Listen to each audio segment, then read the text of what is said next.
من الشیطان الرجیم بسم اللہ الرحمن الرحیم الحمد للہ رب العالمین وصلی اللہ علی محمد وآلہ الطاہرین اللہم صلی علی محمد وآلہ محمد. بات چل رہی تھی سوروں کے مکی اور مدنی ہونے کی شناخت و پہچان کے بارے میں. علوم قرآنی میں سوروں کے مکی اور مدنی ہونے کی بحث کیوں کی جاتی ہے؟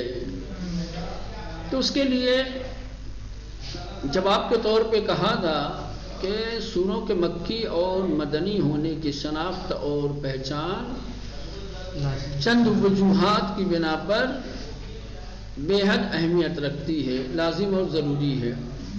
جب تک کہ سوروں کے مکی اور مدنی ہونے کا علم نہیں ہوگا بہت سارے مسائل آپ کے لیے کیا ہے لا حل ہوں گے، حل نہیں ہو سکتے. سوروں کے مکی مدنی ہونے کی بے حد اہمیت ہے. بہت ساری چیزوں کے فہم میں، بہت ساری چیزوں کو سمجھنے کے لیے یہ لازم اور ضروری ہے. اس کے لیے چند موارد بیان کیا تھا اس سے پہلے. ٹھیک، فقہی استدلال میں، استنباط حکم شرعی میں، علم کلام کی بحثوں میں اور تاریخی بہت سارے واقعات کو سمجھنے میں. ٹھیک ہے، سوروں کے مکی مدنی ہونے کی دخالت ہے. آج چوتھی چیز سوروں کے مکی اور مدنی ہونے کی شناخت کیوں لازم ہے. ایک یہ ہے کہ خود قرآن کے بہت سارے مسائل ایسے ہیں کہ جن کا حل موقوف ہے سوروں کے مکی اور مدنی ہونے کی شناخت پر. جب تک کہ آپ کو سوروں کے مکی اور مدنی ہونے کا علم نہیں ہوگا قرآن کے وہ مسائل آپ کے لیے حل نہیں ہوں. قرآن کا سمجھنا، قرآن کی بہت ساری باتوں کا سمجھنا اور اس کا حل موقوف ہے سوروں کی شناخت کے اوپر. جب سوروں کی شناخت ہوگی، سوروں سے آشنائی ہوگی، کون سورہ مکی ہے کون سورہ مدنی ہے، تو اس سے خود قرآن کے سمجھنے میں آپ کے لیے سہولت اور آسانی پیدا ہوگی. قرآن کے بہت سارے مسائل آپ کے لیے حل ہو جائیں گے. اور اگر شناخت نہیں ہوگی تو قرآن کے بہت سارے مسائل آپ کے لیے حل نہیں ہو سکتے. اسے ایک مثال دی ہے یہاں پر. ٹھیک، ایک مثال ہے سورہ نساء کی آیت نمبر 24. فَمَسْتَمْتَعْتُمْ بِهِ مِنْهُنَّ فَآتُوهُنَّ أُجُورَهُنَّ فَرِيضَةً. اور سے سنو، اب یہ کام کی بات ہے. یہ جو آیت ہے سورہ نساء کی آیت نمبر 24، یہ وہ آیت ہے جس سے جواز متعہ کی دلیل دی جاتی ہے. ہاں، مسلک تشیع میں جو متع ہے اس کی دلیل اس آیت کو ٹھہرایا جاتا ہے، کیونکہ متع شیعوں کے خصوصیات میں سے ہے. یعنی شیعوں کے یہاں صرف ہے. اسلام کے جو دوسرے اور فرقے والے ہیں وہ متع کو جائز نہیں مانتے. کہتے ہیں کہ نا متع جائز نہیں، ہم کہتے ہیں کہ متع جائز ہے.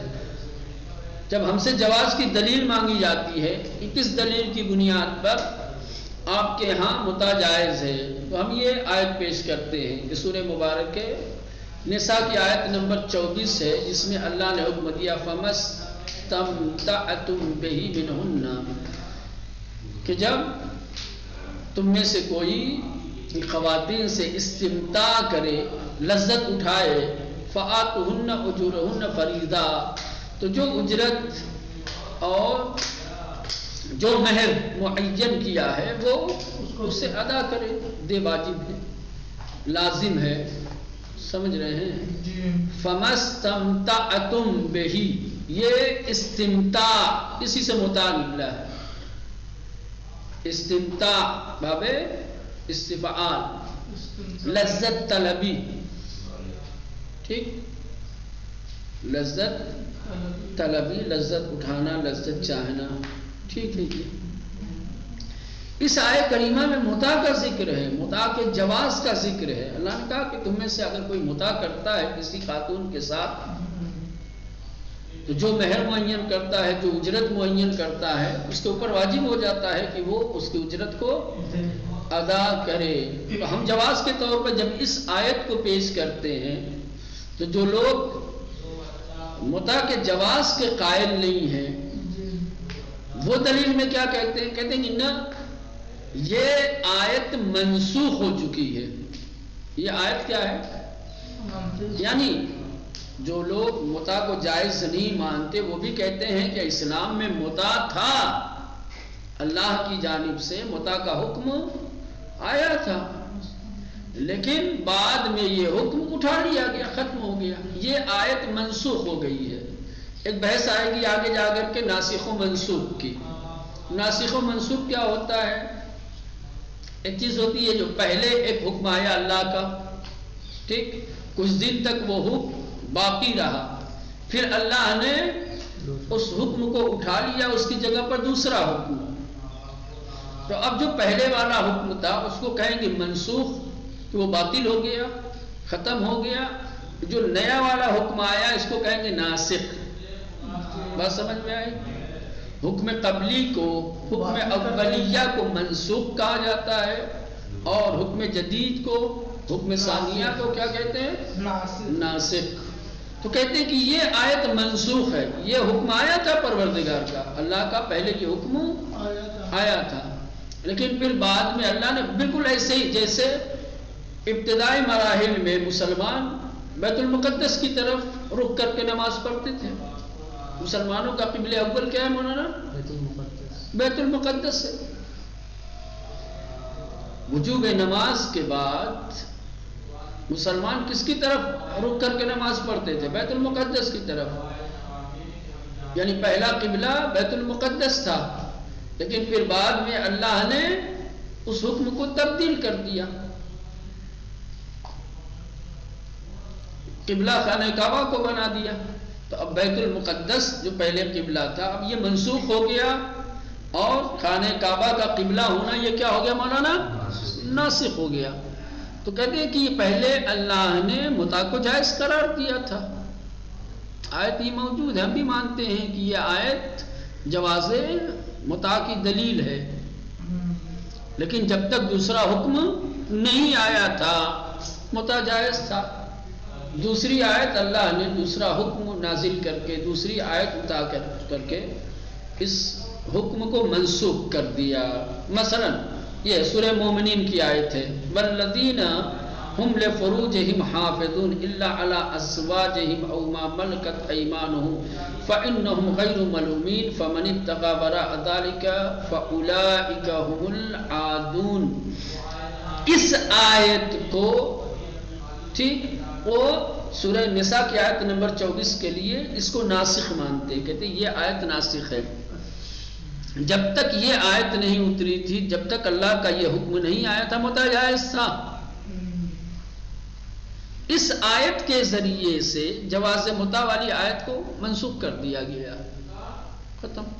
اسی لیے آپ جائز نہیں مانتے۔ اب ٹکراؤ پیدا ہو گیا، ٹھیک ہے، اب یہ کیسے مسئلہ حل ہوگا؟ جب سوروں کی مکی اور مدنی ہونے کا علم آپ کو ہوگا، جب شناخت ہوگی۔ کہنے کہ جواز متع والی جو آیت ہے، سمجھ رہے ہیں؟ جواز متع والی جو آیت ہے وہ مدینے کی ہے۔ جواز متع والی جو آیت ہے سورہ نساء والی وہ کون سی ہے؟ مدینے کی ہے۔ اور جس آیت کو ناسخ کہا گیا ہے یعنی سورہ مومنین والی یہ مکی ہے، سمجھ رہے مولانا؟ جواز متع والی سورہ نساء کی آیت نمبر 24 کیا ہے؟ مدنی ہے، اور جس کو ناسخ کہا گیا یعنی سورہ مومنین کی 5 سے لے کر کے 7 تک کی جو آیت ہے یہ کیا ہے؟ یہ مکی ہے۔ اور یہ قاعدہ ہے کہ کوئی بھی مکی آیت کسی مدنی آیت کے لیے ناسخ نہیں ہو سکتی۔ تو جو پہلے جناب جو آپ بتا رہے ہیں کہ بیت المقدس ان کی طرف دونوں مکی ہیں. اچھا دونوں مکی ہیں.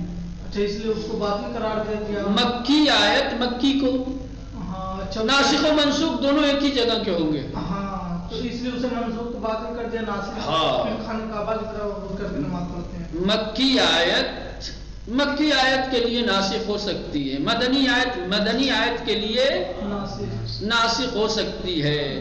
لیکن مکی آیت مدنی کے لیے یا مدنی آیت مکی کے لیے ناسخ نہیں ہو سکتی. ناسخ و منسوخ کا ایک ہی جگہ کا ہونا لازم اور ضروری ہے. یہ مسئلہ آپ کے لیے حل نہ ہوتا اگر آپ کو آیتوں کے مکی اور مدنی ہونے کا علم نہ ہوتا.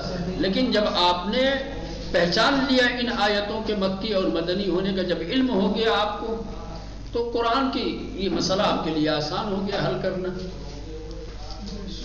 سمجھ میں آئی بات کیا کہتے ہیں؟ یہ چوتھا مورد ہے. دیکھیں بہت سے قرآنی مسائل ان کا حل کیا ہے؟ سوروں اور آیتوں کے مکی اور مدنی ہونے پر منحصر ہے. مثلا کہا جاتا ہے نسخ کے باب میں فَمَسْتَمْتَعْتُمْ بِهِ مِنْهُنَّ فَآتُوهُنَّ أُجُورَهُنَّ، پس جو بھی ان عورتوں سے متاع کرے ان کی اجرت انہیں بطور فریضہ دے دے. یہ سورہ نساء کی آیت نمبر 24 ہے.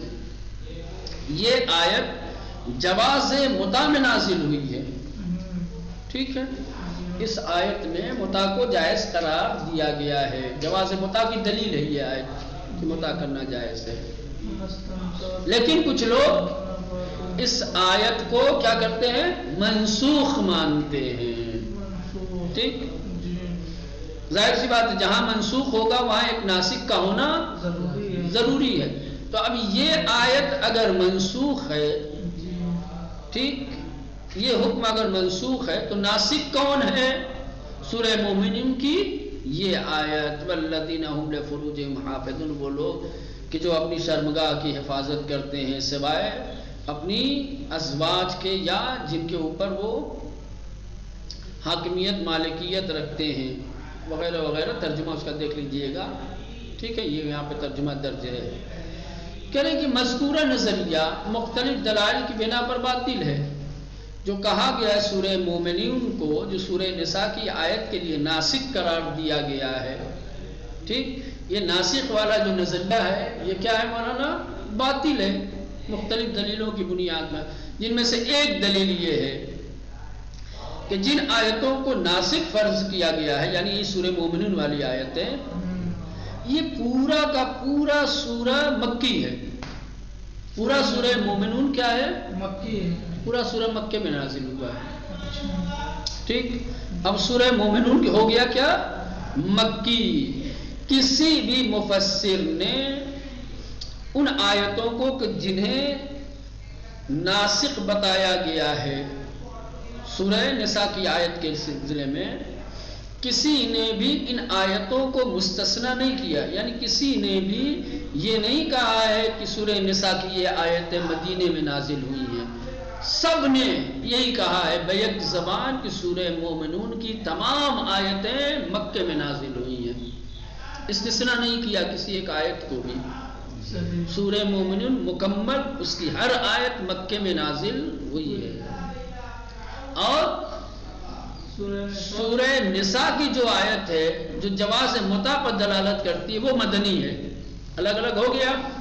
سورہ مومنون ہو گیا مکی اور سورہ نساء کی آیت نمبر 24 ہو گئی مدنی.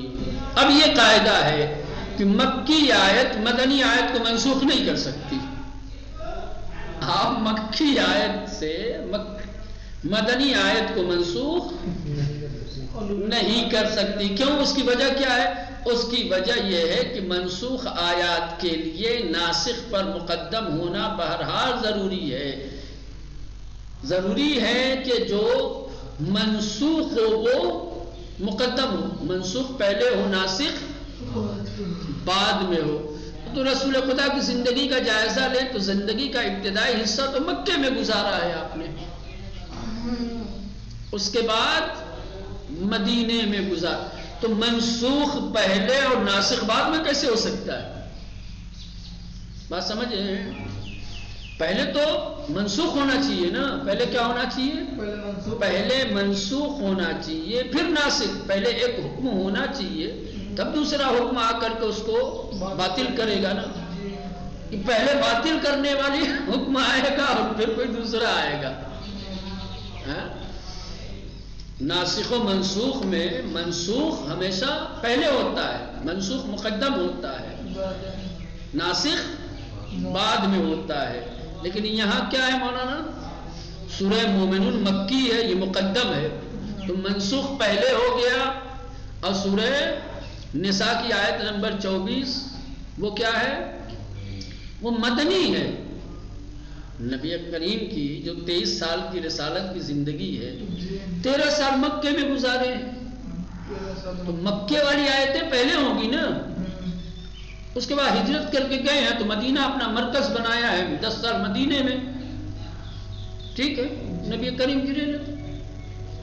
تو یہ کیسے ممکن ہے کہ جو آیت ناسخ ہے وہ پہلے ہے اور جو آیت منسوخ ہے وہ بعد میں؟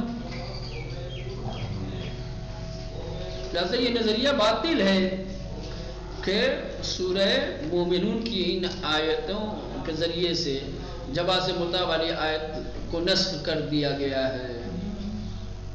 بات سمجھ میں آئی مولانا؟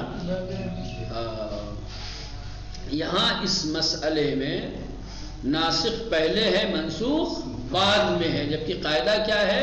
منسوخ پہلے ہونا چاہیے، ناسخ کو بعد میں. چلو یہ مسئلہ تو حل ہو گیا. آپ نے اہمیت سمجھ لی کہ سوروں اور آیتوں کے مکی اور مدنی ہونے کا علم کس قدر اہمیت رکھتا ہے، اس کا جاننا کتنا ضروری ہے. یہ چند موارد بیان کیے انہوں نے جن میں لازم ہے جاننا سوروں کا، پہچاننا کون مکی ہے کون مدنی ہے، تاکہ یہ مسائل حل ہو سکیں. اب اہم بحث معیار کیا ہے سوروں کے مکی اور مدنی کی شناخت کا؟ کیسے ہم پہچانیں گے کہ کون سورہ مکی ہے کون مدنی ہے، کون سی آیت مکی ہے کون سی آیت مدنی ہے؟ علماء نے کچھ معیار بیان کیے ہیں. ان معیار کی بنیاد پر آپ سوروں کے مکی اور مدنی ہونے کا علم حاصل بھائی جاننا تو لازم ہو گیا. اب ہم نے تو سمجھ لیا کہ بھائی سوروں کا مکی اور مدنی ہونا جاننا ضروری ہے، لیکن کس معیار کی بنیاد پر ہم یہ طے کریں گے کہ یہ سورہ یہ آیت مکی ہے یا مدنی ہے؟ یہ بھی تو اہم ہے نا. تو یہاں سے آپ کو معیار بتائیں گے کہ سوروں کے یا آیتوں کے مکی اور مدنی ہونے کا معیار اور میزان کیا ہے، کس طریقے سے طے کیا جاتا ہے کہ سورہ یا آیت مکی ہے یا مدنی ہے. کریں کہ قرآن مجید میں جو ترتیب ہے فی الحال سمجھ رہے ہیں